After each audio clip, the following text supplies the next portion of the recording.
বিবাহ বহির্ভূত সম্পর্কে খুন গৃহবধূ, গোপন নাম্বারে ফাঁস খুনির চক্রান্ত। ফরিদপুর থানার রাঙ্গামাটি এলাকার গৃহবধূ আলিয়া বিবির রহস্যজনক নিখোঁজের ঘটনার অবশেষে পর্দাফাঁস। 16 আগস্ট থেকে নিখোঁজ ছিলেন আলিয়া। দীর্ঘদিনের খোঁজাখুঁজির পর 31 আগস্ট তুষকুটি এলাকার একটি কুয়ো থেকে উদ্ধার হয় তার পচা গলা দেহ। চাঞ্চল্যকর এই হত্যাকাণ্ডের তদন্তে নেমে প্রথমে গ্রেপ্তার হয় আলিয়ার এক প্রেমিক শেখ লালন। তাকে জেরা করতেই উঠে আসে আরও এক নাম, 39 বছরের শেখ সালাউদ্দিন। অবশেষে 14 সেপ্টেম্বর পুলিশ তাকে গ্রেপ্তার করে। দুর্গাপুরের ডেপুটি কমিশনার অভিষেক গুপ্তা মঙ্গলবার সাংবাদিক বৈঠকে জানান, সালাউদ্দিন স্বীকার করেছে সকাল থেকেই আলিয়াকে খুন করার ছক কষেছিল। সন্ধ্যায় ধারালো কাটারির কোপ বসিয়ে খুন করে গলায় ইট বেঁধে কুয়োতে দেহ ফেলে দেয়। পুলিশের দাবি, আলিয়া সালাউদ্দিনকে ফোনে ব্ল্যাকমেল করছিল, সেই জন্যই খুনের পরিকল্পনা। সালাউদ্দিনের কাছ থেকে উদ্ধার হয়েছে দুটি গোপন ফোন নাম্বার ও 18,000 টাকা। স্থানীয় বাসিন্দারা 31 আগস্ট কুয়ো থেকে পচা গন্ধ পেয়ে প্রথমে দেহের সন্ধান পান ও পুলিশে খবর দেন। বর্তমানে পুলিশ খতিয়ে দেখছে খুনের পেছনে অন্য কোনো আর্থিক বা ব্যক্তিগত কারণ রয়েছে কিনা। অবৈধ সম্পর্কে জড়িয়ে শেষ পর্যন্ত প্রাণ হারালেন এক গৃহবধূ। প্রেমের দ্বন্দ্বে সাজানো গোপন চক্রান্ত উন্মোচিত হয়েছে পুলিশের তৎপরতায়।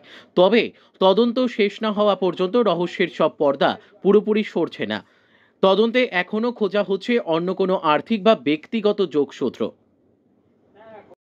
তো মাস একটা মিসিং কমপ্লেন্ট ফাইল হয়েছিল ফরিদপুর লৌদোহা থানার রাঙ্গামাটি গ্রামের একজন মহিলা আলিয়া বিবি, ওর বয়স 36 বছর। ওর মিসিং কমপ্লেন্ট ফাইল করে ওর হাজব্যান্ড শেখ ঘিয়াসুদ্দিন।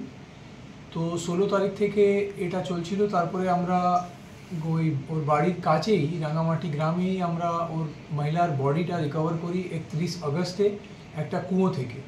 এই বডি রিকভারি করতে গেলেও খুব আমাদেরকে এক্সটার্নাল ডিএমজি টিমের সাপোর্ট নিতে হচ্ছিল এবং লোকাল গ্রামেরও অনেকজনের সাপোর্ট নিতে হয়েছে। তো এটা তখনও একটু হাইলাইট হয়েছিল। তারপরে যেভাবে বডি রিকভার হয় এটা জানা যায় যে ওটা কোনো হোমিসাইডাল আছে। তো সেটার জন্য পরে পোস্টমর্টমের পরেও একটা কমপ্লেন্ট হয়। শেখ ঘিয়াসুদ্দিন ওর হাজব্যান্ড, মহিলার হাজব্যান্ড একটা কমপ্লেন্ট করেন আর একটা মার্ডার কেস স্টার্ট হয় ফরিদপুর থানাতে মার্ডার কেস স্টার্ট হয় 31 আগস্টে। তারপরে সব লিগাল প্রসিজার ফলো করা হয়। আর মার্ডার কেসটা ওনারা একজন লোকাল গ্রামেরই শেখ লালন বলে তার এগেনস্টে করেছিলেন কমপ্লেন্ট বাই নেম করে। আমরা ফরিদপুর থানা ওকেও অ্যারেস্ট করে, কিন্তু ওর কাছ থেকে সেরকম কিছু আমরা পাই না। কিন্তু আমরা ইনভেস্টিগেশন করতে থাকি। ইনভেস্টিগেশনে খুব অনেক তথ্য বেরোলো।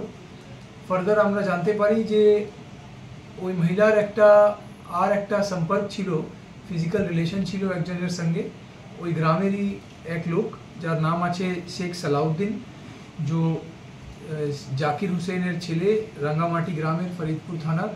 ওর সঙ্গে সম্পর্ক ছিল গত 1 বছর ধরে। আর এই নিয়ে ওই মহিলাটা ওকে অনেকবার রিসেন্ট টাইমে ব্ল্যাকমেল করছিল যে যদি ওর সঙ্গে সম্পর্ক কন্টিনিউ না করে তাহলে ওকে ও মহিলা সুসাইড করে নেবে বা এরকম। এটা কনফেশন করেছে শেখ সালাউদ্দিন। আমরা ইনভেস্টিগেশনে করার পর টেকনিক্যাল এভিডেন্স গ্যাদার করে শেখ সালাউদ্দিনকে আমরা অ্যারেস্ট করি। শেখ সালাউদ্দিনকে অ্যারেস্ট করার পর আমরা জিজ্ঞাসাবাদ করি, টেকনিক্যাল এভিডেন্স কাউন্টার করি। তখন ইনিশিয়ালি ও কনফেস করছিল না, কিন্তু পরে ফিউচারে ও কনফেস করলো। কনফেস করার পর ও সব কিছু ঘটনা জানালো যে 1 বছর ধরে সম্পর্ক ছিল, ওকে ব্ল্যাকমেল করা হচ্ছিল। তো ও প্ল্যান করেছিল যে 16 আগস্টে ওকে সকালে 10টার সময় ফোন করে একটা সন্ধ্যেবেলা একটা লোকেশনে ডাকে। ওই লোকেশনে ডাকার পর ও একা ছিল, দুজন ছিল সঙ্গে, শেখ সালাউদ্দিন আর ও মহিলা ছিল, দুজন একসঙ্গে হয়ে গেল। তারপরে ওকে একটা কাটারি নিয়ে ও আঘাত করার পর মহিলার সেই সময় ওখানে স্পট ডেথ হয়ে যায়। তারপরে ও একটা পাশে যে ইট রাখা ছিল ওই ইট নিয়ে বডিটা বেঁধে একটা কুয়োতে, যেখান থেকে আমরা রিকভারি করলাম বডিটা, ওখানেও ফেলে দেয় বডি। এই পুরো জিনিসটা ও স্বীকার করলো। তো মহিলার কাছে যে একটা অভিযোগও ছিল যে 18,000 টাকা ও বাড়ি থেকে নিয়ে গেছিল। এই বাড়ি থেকে যে টাকা নিয়ে গেছিল মহিলা, সেটাও আমরা শেখ সালাউদ্দিনের কাছে 18,000 টাকা রিকভারি করেছি। মার্ডার ওয়েপনও আমরা রিকভারি করতে পেরেছি। এবং শেখ সালাউদ্দিন কাছে 2টা ফোন ছিল, এই দুটো ফোন মধ্যে একটা তো ওর ফোন নিজের ছিল, আর একটা ফোন ছিল যেটাতে একটা সিম আলিয়া বিবির নামেই ছিল। আর আমরা জানতে পেরেছি যে আলিয়া বিবি এই সিমটা গত জুলাই মাসে ওকে দিয়েছিল ব্যবহার করতে। তো এই জিনিসগুলো জানা হয়েছে। আর এই মার্ডার কেসটা ইনিশিয়ালি খুব কমপ্লিকেটেড মনে হচ্ছিল, কিন্তু আমাদের পুরো টিম আপনারা দেখবেন, এখানে এসিপি আন্ডাল আছে, সিআইবি দুর্গাপুর আছেন, ওসি ফরিদপুর আছেন, আইও আছেন। তো আমরা পুরো টিম এটাতে খুব ভালোভাবে লাগে, কিন্তু এই পুরো কেসটা সলভ করেছে আর কমপ্লিট করেছে ইনভেস্টিগেশন।